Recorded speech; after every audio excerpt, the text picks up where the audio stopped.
6h53 tous les jours dans votre matinale, le conseil lecture en partenariat avec nos amis de la librairie Mola à Bordeaux. Bonjour Stéphane Place. Bonjour Thierry, bonjour à tous. Alors Stéphane, ce matin, vous nous proposez une lecture qui va forcément trouver une résonance avec l'actualité.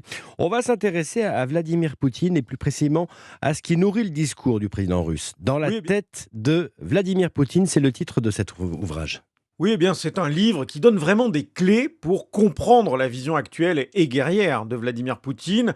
Dans cette édition augmentée, on voit que l'invasion de l'Ukraine s'inscrit dans une approche idéologique bâtie au fil des ans par le maître du Kremlin, qui pioche dans les écrits, les références philosophiques au gré de ses besoins politiques, en s'appuyant beaucoup sur le slavophilisme, le génie russe qui l'oppose à l'occidentalisme. Dans la tête de Vladimir Poutine, une lecture qu'a beaucoup appréciée Jean-Marc Bourlard, libraire chez Mola. Tout ce courant de philosophie russe slavophile du 19e et du 20e siècle, qui vient en fait vraiment appuyer le discours de Vladimir Poutine et justifier son action. Il a changé la constitution avec cette possibilité de se faire réélire presque à vie. Donc il y a vraiment cette stratégie de longue durée, contrairement aux dirigeants de nos démocraties. Et c'est donc en analysant les références philosophiques, littéraires que Poutine cite dans ses discours que Michel Elchaninov s'est efforcé de cerner ce qu'il y a dans la tête du président russe. Vladimir Poutine considère que l'Europe est décadente, mais qu'en revanche la Russie, avec son patriotisme, avec ses valeurs religieuses,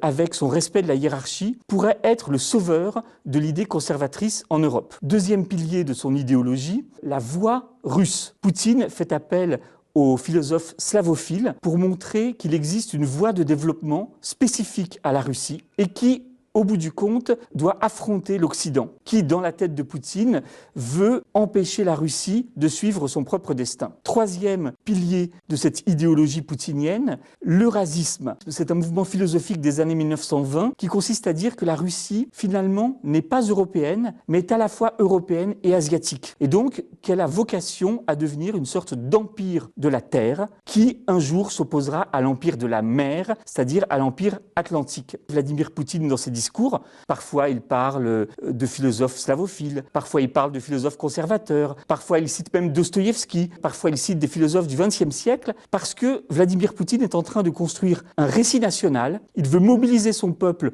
autour d'une vocation, et donc pour cela il a besoin d'auteurs sur lesquels s'appuyer. C'est ce que j'ai essayé de montrer dans ce livre. Dans la tête de Vladimir Poutine, vraiment une lecture incontournable, et le livre est disponible en format poche. Dans la tête de Vladimir Poutine